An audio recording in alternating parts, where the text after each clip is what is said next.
विद्यार्थी मित्रांनो, गेल्या व्हिडिओमध्ये आपण इलेक्ट्रिसिटी कशी प्रोड्यूस करतात, त्यानंतर ॲटम म्हणजे काय, मॉलिक्यूल म्हणजे काय, इलेक्ट्रिसिटीशी संबंधित ज्या संज्ञा आहेत त्याच्यामध्ये current, voltage, resistance, EMF, potential difference वगैरेचा आपण अभ्यास केलेला आहे. आता यानंतर टाइप्स ऑफ करंट्स म्हणजे प्रवाहाचे प्रकार कोणकोणते आहेत त्याचा आपण अभ्यास या व्हिडिओमध्ये करणार आहोत. तर प्रवाहाचे दोन प्रकार आहेत. पहिला प्रकार आहे डायरेक्ट करंट. डायरेक्ट करंट म्हणजे त्याला मराठीमध्ये शब्द आहे एकदिक प्रवाह. दिक म्हणजे दिशा. एकदिक याचा अर्थ एकाच दिशेमध्ये वाहणारा प्रवाह. या ठिकाणी इंग्रजीमध्ये व्याख्या आपण अशी करू शकतो की in direct current electrons drift in the same direction. म्हणजे डायरेक्ट करंटमध्ये इलेक्ट्रॉन्स जे वाहतात ते सेम डायरेक्शन म्हणजे एकाच दिशेने वाहतात. म्हणून आपण असं म्हणू शकतो की ज्यामध्ये प्रवाहाची किंमत आणि दिशा दोन्हीही बदलत नाही आणि जो प्रवाह धन टोकाकडून ऋण टोकाकडे वाहतो, from positive to negative terminal, त्याला आपण म्हणणार आहोत एकदिक प्रवाह. आता हा प्रवाह कायमच पॉझिटिव्हकडून नेगेटिव्ह टर्मिनलकडे वाहत असतो. आणि हा प्रवाह कुठे कुठे वापरला जातो तर तो सेल, बॅटरी, DC जनरेटर इत्यादी ठिकाणी हा प्रवाह वापरतात. दुसरा जो प्रवाह आहे तो आहे अल्टरनेटिंग करंट, म्हणजेच त्याला दुसरं नाव आहे भिन्न दिक प्रवाह. आता अल्टरनेटिंग करंट जो आहे तो करंट सतत त्याची किंमत आणि दिशा बदलत असतो, म्हणजे तो फ्लक्च्युएट होत असतो. The current that fluctuates in a definite order. Definite म्हणजे विशिष्ट, ऑर्डरमध्ये क्रमाने, इन ए डिफायनाईट टाईम विशिष्ट टाईममध्ये, व्हॅल्यूमध्ये म्हणजे किमतीमध्ये आणि डायरेक्शन दिशेमध्ये सतत जो फ्लक्च्युएट होत असतो, बदल होत असतो, and keeps on doing it, आणि ते सतत तो करत राहतो, इज कॉल्ड AC. म्हणजे AC प्रवाह जो आहे हा विशिष्ट ऑर्डरमध्ये विशिष्ट क्रमाने त्याच्या वेळेमध्ये, किमतीमध्ये आणि दिशेमध्ये सतत बदल करतो, त्याला आपण म्हणणार आहोत alternating current. This is in the form of wave. आणि हा जो करंट आहे हा वेव्ज म्हणजे तरंगाच्या रूपात असतो. One complete wave consist of half negative and half positive wave. जेव्हा आपण एक वेव्ह असं म्हणतो त्यावेळेला त्याच्यामध्ये अर्ध पॉझिटिव्ह आणि अर्ध नेगेटिव्ह अशा प्रकारे ही वेव्ह असते. पहा, ही वेव्ह अशा प्रकारे येईल की या प्रकारे जर ती वेव्ह दाखवली तर वरच्या बाजूला पॉझिटिव्ह आणि खालच्या बाजूला नेगेटिव्ह. ही वेव्ह इथे थांबते, पुन्हा दुसरी वेव्ह या प्रकारे ही वेव्ह असणार आहे. म्हणजे इथे मी तुम्हाला एक वेव्ह, दुसरी वेव्ह असं दाखवलेलं आहे. इथून इथपर्यंत म्हणजे हा पॉझिटिव्ह पीक झाला, हा नेगेटिव्ह पीक. इथून इथपर्यंतचं अंतर जे आहे त्याला आपण सायकल असं म्हणणार आहोत. म्हणजे अर्ध पॉझिटिव्ह आणि अर्ध निगेटिव्ह वेव्ह मिळून एक सायकल तयार होतं. पहा, भिन्नदिक प्रवाहामध्ये ठराविक वेळेत प्रवाहाची किंमत आणि दिशा बदलत राहते. आता हे जे सायकल आहे हे सायकल किती असतात एका सेकंदामध्ये, ती जी किंमत आहे त्याला आपण म्हणतो फ्रिक्वेन्सी किंवा वारंवारता. एका सेकंदामध्ये अशी किती सायकल्स AC करंटची तयार होतात ते सांगणारी जी किंमत आहे त्याला आपण फ्रिक्वेन्सी असं म्हणतो. भारतामध्ये सप्लाय फ्रिक्वेन्सी म्हणजे सप्लाय पुरवठ्याची वारंवारता 50 हर्ट्ज आहे. याचा अर्थ अशी 50 सायकल्स एका सेकंदाला तयार होतात. म्हणून भारतामध्ये AC सर्किट जे किंवा AC करंट ची जी वारंवारता आहे ती 50 हर्ट्झ इतकी आहे. म्हणजे आपल्याकडे जो प्रवाह मिळतो तो 50 हर्ट्झ एवढ्या वारंवारतेचा आहे. हर्ट्झ हे फ्रिक्वेन्सी मोजण्याचं एकक आहे आणि हर्ट्झ म्हणजेच cycles per second. 50 cycles per second म्हणजेच 50 हर्ट्झ. तर हे दोन प्रकारचे करंट आहेत. एक म्हणजे डायरेक्ट करंट, दुसरं म्हणजे अल्टरनेटिंग करंट. आणि हे दोन करंट जे आहेत हे दोन करंट वेगवेगळ्या ठिकाणी आपण वापरतो. मग याचं आपण थोडंसं कंपॅरिझन बघूया, तुलना बघूया. कारण दोन्ही प्रकारांमध्ये काही गोष्टी पॉझिटिव्ह आहेत, काही गोष्टी नेगेटिव्ह आहेत. त्यामुळे आपण याची तुलना पाहूया. तर AC अँड DC कंपॅरिझन.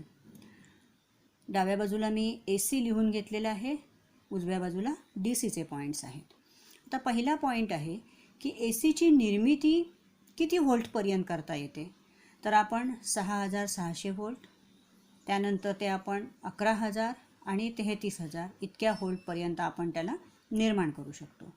DCमध्ये मात्र 6600 व्होल्टपर्यंतच आपण DC करंट हा निर्माण करता येतो. बरं, हा जो करंट आहे AC करंट, हा करंट आपण ट्रान्सफॉर्मरच्या सहाय्याने त्याचं व्होल्टेज कमी जास्त करता येतं. म्हणजे 6600चं आपण 11000 करू शकतो, 11000चं 33000 करू शकतो, 33000वरून 6600ला येऊ शकतो. अशा प्रकारे ट्रान्सफॉर्मरच्या सहाय्याने आपण ACचं प्रायमरी आणि सेकंडरी व्होल्टेज जे आहे हे रेशोप्रमाणे बदलू शकतो. DCमध्ये मात्र आपल्याला व्होल्टेज बदलता येत नाही. तिसरा पॉईंट आहे ट्रान्समिशन स्वस्त आहे. म्हणजे AC करंट जो आहे हा जिथे तयार केला जातो, जनरेट केला जातो, तिथून तो विविध पॉवर स्टेशनला जेव्हा आणला जातो तेव्हा त्याला वाहून आणण्याची जी किंमत आहे ती किंमत स्वस्त आहे. म्हणजे ट्रान्समिशन त्याचं स्वस्त आहे. DCच्या बाबतीत मात्र ट्रान्समिशन आपल्याला महाग पडतं. पुढचा पॉईंट आहे ACची मेंटेनन्स कॉस्ट कमी आहे, DCची मेंटेनन्स कॉस्ट जास्त आहे. त्यानंतर AC करंट जो आहे हा आपल्याला इलेक्ट्रोप्लेटिंगसाठी आणि बॅटरी चार्जिंगसाठी वापरता येत नाही. परंतु DC करंट मात्र इलेक्ट्रोप्लेटिंग आणि बॅटरी चार्जिंगसाठी वापरता येतो. त्यानंतर AC करंट जो आहे हा AC करंट कलेक्ट करण्यासाठी स्लिप रिंग आणि ब्रशेस वापरतात. मोटरमध्ये जेव्हा तो कलेक्ट करायचा आहे तेव्हा स्लिप रिंग्स आणि ब्रशेसचा वापर करता येतो. परंतु DC मोटरमध्ये प्रवाह कलेक्ट करण्यासाठी मात्र कम्युटेटर आणि ब्रशेस वापरतात. म्हणजे कलेक्शन जे आहे हे सुद्धा वेगवेगळ्या पद्धतीने केलं जातं. आणखी एक पॉईंट याच्यामध्ये लिहायचा राहून गेलेला आहे, तो म्हणजे ACच्या ज्या मोटर्स आहेत, single phase AC single phase motor ह्या सेल्फ स्टार्टिंग नसतात. तर DCच्या मोटर मात्र आपल्या सेल्फ स्टार्टिंग असतात. म्हणजे स्वतंत्रपणे त्या सुरू होऊ शकतात. तर हा एक पॉईंट लिहायचा राहिलेला आहे. यानंतर पुढे पाहणार आहोत आपण ACचे फायदे आणि तोटे, म्हणजेच advantages and disadvantages of AC. पहिल्यांदा आपण ॲडव्हान्टेजेस म्हणजे फायदे बघूया. ट्रान्समिशनच्या वेळी प्रवाह कमी झाल्याने कॉपर वायरमध्ये बचत होते.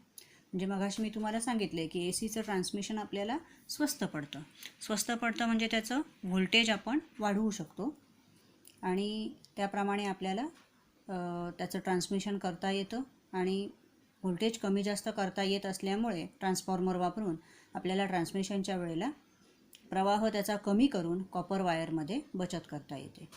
दुसरं म्हणजे AC मशीनमध्ये स्पार्क नसल्याने रेडिओ लहरींमध्ये व्यत्यय येत नाही. AC मशीनमध्ये कुठल्याही प्रकारचं स्पार्किंग होत नाही आणि त्यामुळे रेडिओ वेव्ज जे आहे त्याच्यामध्ये कुठल्याही प्रकारचा डिस्टर्बन्स येत नाही. तिसरं म्हणजे ट्रान्सफॉर्मरच्या सहाय्याने व्होल्टेज कमी जास्त करता येते. हेही आपण पाहिले की ट्रान्सफॉर्मरच्या सहाय्याने आपण स्टेप अप करू शकतो किंवा स्टेप डाऊन. अप म्हणजे वाढवणे, डाऊन म्हणजे कमी करणे. पुढचा पॉईंट आहे 3 फेजमुळे आउटपुट जास्त मिळवता येते. तर AC करंट जो आहे हा सिंगल फेज असतो, 3 फेज असतो, पुढे जाऊन पॉलीफेज असतो. पॉलीफेज म्हणजे 3पेक्षा जास्ती येतो. तर 3 फेजमुळे आपण शक्यतो घरगुतीसाठी सिंगल फेज वापरतो, 1 फेज आणि 1 न्यूट्रल. आणि ज्या ठिकाणी कमर्शियल आहे त्या ठिकाणी 3 फेज वापरतो. म्हणजे 3 फेज RYB आणि 1 न्यूट्रल अशा प्रकारे आपण 3 फेज सप्लाय घेऊ शकतो आणि त्यामुळे आउटपुट आपल्याला जास्त मिळवता येते आणि मेकॅनिझम सोपे व स्वस्त आहे. तर ए सीचं मेकॅनिझम जे आहे हे आपल्याला हँडलिंगला सोपं जातं आणि त्याचप्रमाणे इकॉनॉमिकलीसुद्धा ते स्वस्त आहे. आता याचे तोटे काय आहेत? तर मगाशी मी सांगितल्याप्रमाणे ए सी सिंगल फेज मोटर ज्या आहेत ह्या सेल्फ स्टार्टिंग नसतात. त्याला सपोर्ट देऊन त्या चालू कराव्या लागतात. सेल्फ स्टार्टिंग नाही आहेत त्या. दुसरं म्हणजे व्होल्टेज ड्रॉप जास्त होतो. ए सीमध्ये व्होल्टेज ड्रॉप जास्त असणार आहे. इलेक्ट्रोप्लेटिंग आणि बॅटरी चार्जिंगसाठी आपल्याला ए सी करंट वापरता येत नाही. त्याच्यासाठी कंपल्सरी आपल्याला डी सी करंट वापरावा लागतो. वेग नियंत्रण कठीण आहे. हा एक पॉईंट मगाशी राहिलेला होता की ए सीचं स्पीड कंट्रोल जे आहे ए सी मोटरचं ते कठीण असतं. डी सी मोटरचं त्या मानाने सोपं असतं. आणि पाचवा जो पॉईंट आहे तो म्हणजे व्होल्टेज जास्त असल्यामुळे सुरक्षितता कमी असते. या ठिकाणी व्होल्टेज आपण वाढवू शकतो. 11,000 33,000 वगैरे याप्रमाणे व्होल्टेज आपल्याला स्टेपअप करता येतं आणि जेवढं व्होल्टेज जास्त तेवढं सेफ्टी थोडंसं कमी राहतं, जे डी सीच्या बाबतीत होत नाही. म्हणजे काही फायदे आहेत, काही तोटे आहेत ए सीच्या बाबतीतले. आता आपण प्रवाह म्हटला की प्रवाह हा कंडक्टर्समधून वाहकामधून वाहत असतो आणि प्रवाहाला जे विरोध करतात त्यांना आपण म्हणतो इन्सुलेटर. तर कंडक्टर म्हणजे काय? सगळ्यात पहिल्यांदा आपण कंडक्टर म्हणजे काय ते बघूया. The medium required by the current to flow from one place to another is called the conductor. The medium म्हणजे माध्यम. required आवश्यक आहे. कशासाठी? by the करंटला आवश्यक आहे to flow from one place to another. एका जागेवरून किंवा एका ठिकाणाहून दुसऱ्या ठिकाणी वाहण्यासाठी जे माध्यम आवश्यक असतं त्याला आपण कंडक्टर असं म्हणतो. आता याचं मराठीमध्ये असं म्हणता येईल की ज्या पदार्थांमधून विद्युत प्रवाह सुलभ रीतीने वाहतो, सहजपणे वाहतो, कुठल्याही डिस्टर्बन्स न येता, त्यांना आपण म्हणणार आहोत विद्युत सुवाहक पदार्थ. आता यामध्ये कोण कोण येतं? तर सिल्वर म्हणजे चांदी, कॉपर तांबे, ॲल्युमिनियम, लीड म्हणजे शिसे, कोल म्हणजे कोळसा, सॉल्ट वॉटर म्हणजे खारे पाणी, खारट पाणी ज्याच्यामध्ये क्षार विरघळलेले आहेत असं क्षार असलेलं पाणी. हे सगळे गुड कंडक्टर ऑफ इलेक्ट्रिसिटी आहेत. आता जसे कंडक्टर आहेत तसेच इन्सुलेटर्ससुद्धा आहेत जे आपल्यामधून विद्युत प्रवाह वाहू देत नाहीत. The media that do not allow the flow of electricity through them. जे माध्यम असं की जे त्यांच्यातून इलेक्ट्रिसिटी स्वतःमधून वाहू देत नाही आर कॉल्ड इन्सुलेटर्स. त्यांना इन्सुलेटर असं म्हटलं जातं. म्हणजे मराठीमध्ये आपण म्हणू शकतो ज्या पदार्थांमधून विद्युत प्रवाह वाहू शकत नाही त्यांना आपण अवाहक असं म्हणणार आहोत. आता हे अवाहक कोणकोणते आहेत? तर मायका म्हणजे अभ्रक, ड्राय एअर म्हणजे कोरडी हवा, रबर, वूल म्हणजे लोकर, ऑइल म्हणजे तेल, पोर्सेलिन आणि सिल्क. हे सगळे जे पदार्थ आहेत हे विद्युत अवाहक आहेत. यांच्यामधून विद्युत प्रवाह वाहू शकत नाही आणि त्यामुळे विद्युत क्षेत्रामध्ये जिथे जिथे आपल्याला इन्सुलेटरची गरज असते तिथे तिथे यांचा आपण वापर करू शकतो. आता जे आपण इन्सुलेटर पाहिलेत त्याचेही प्रकार आहेत, टाईप्स ऑफ इन्सुलेटर्स. त्याच्यामध्ये पहिला प्रकार आहे हार्ड इन्सुलेटर. हार्ड म्हणजे कठीण. दीज आर हार्ड, ते कठीण असतात. अँड कॅनॉट बेंड म्हणजे त्यांना वाकवता येत नाही. उदाहरणार्थ काय आहे? तर मार्बल सर्वांना माहिती आहे, घरामध्ये वगैरे वापरतात. स्लेट म्हणजे काय? तर आपण दगडी पाटी जी बघतो त्याचा जो दगड असतो त्याला स्लेट असं म्हटलं जातं. पोर्सेलिन, क्ले म्हणजे चिनी माती, ग्लास म्हणजे काच, हे सगळे हार्ड इन्सुलेटर आहेत. हे कठीण आहे आणि यांना आपण वाकवू शकत नाही. दुसऱ्या प्रकारचे जे इन्सुलेटर आहेत ते फ्लेक्झिबल असतात. फ्लेक्झिबल म्हणजे त्यांना आपण वाकवता येतो किंवा त्यांच्यावर दाब देता येतो. These can be bend easily, त्यांना आपण सहजपणे वाकवू शकतो. ऑर कॅन बी प्रेस्ड म्हणजे त्यांना आपण दाबू शकतो, दाब देऊ शकतो. आता याच्यामध्ये काय येतं? तर कॉटन थ्रेड म्हणजे सुती धागा किंवा रबर, पेपर, मायका, हे सगळे जे आहेत हे फ्लेक्झिबल इन्सुलेटर्स आहेत. आणि त्यानंतर लिक्विड इन्सुलेटर. लिक्विड म्हणजे द्रव स्थितीमध्ये असलेले insulator. These are in liquid state, म्हणजे हे द्रवरूपामध्ये असतात. आणि याच्यामध्ये येतात ऑइल, वॉर्निश, हे जे आहेत हे लिक्विड इन्सुलेटर्स येतात. तर 3 प्रकारचे इन्सुलेटर्स आपण पाहिले. हार्ड इन्सुलेटर आहेत, कठीण आहेत आणि वाकवता येणारे नाही आहेत. दुसरे आहेत फ्लेक्झिबल इन्सुलेटर, ज्यांना आपण इझिली बेंड करू शकतो, प्रेस करू शकतो. आणि तिसरे आहेत जे इन्सुलेटर रूम टेम्परेचरला द्रव स्थितीमध्ये असतात, त्यांना आपण म्हणतो लिक्विड इन्सुलेटर.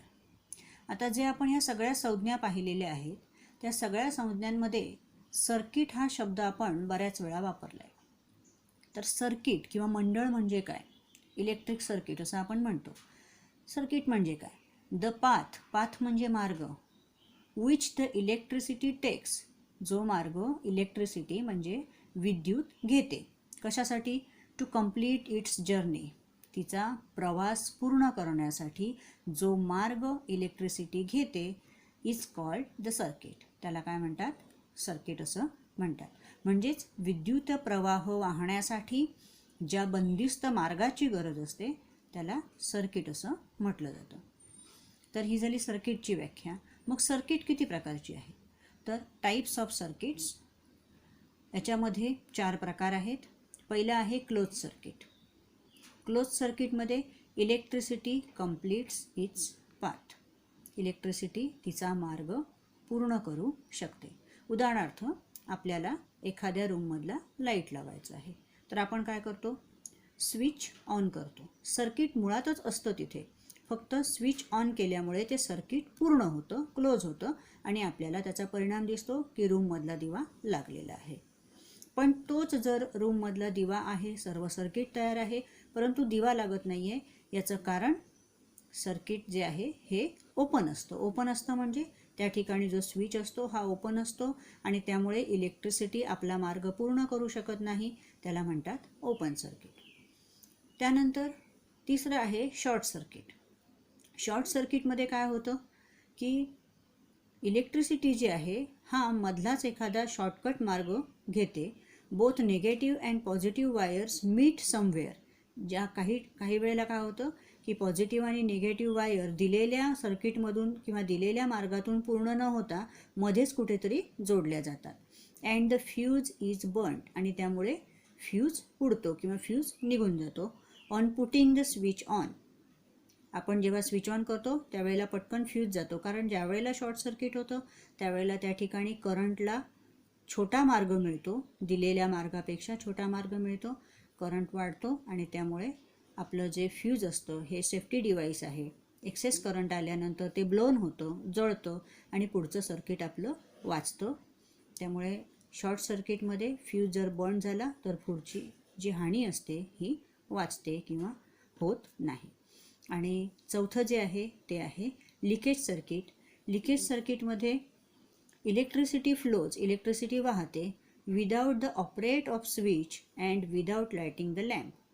ज्याच्यामध्ये स्विच ऑपरेट न करताही काय वाहते? इलेक्ट्रिसिटी वाहते.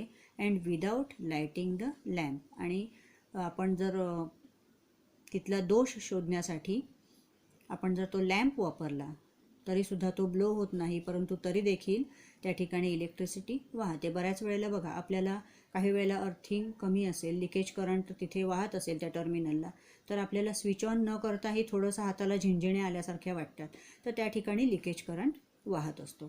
तर ही 4 प्रकारची सर्किट आहेत इलेक्ट्रिसिटीमध्ये. आणि यापैकी ओपन सर्किट असेल तर करंट वाहणार नाही आहे, परंतु सर्किट योग्य मार्गाने कंप्लीट होत असेल तर त्या ठिकाणी करंट वाहणार आहे. तर हे झाले सर्किटचे प्रकार. तर आपण आज करंटचे प्रकार, AC करंट, DC करंट, त्यांचं कंपॅरिझन म्हणजे तुलना, त्यानंतर ACचे फायदे काय आहेत, तोटे काय आहेत, त्याचप्रमाणे इन्सुलेटर म्हणजे काय, कंडक्टर म्हणजे काय, सर्किट म्हणजे काय आणि सर्किटचे विविध प्रकार यांचा अभ्यास केलेला आहे.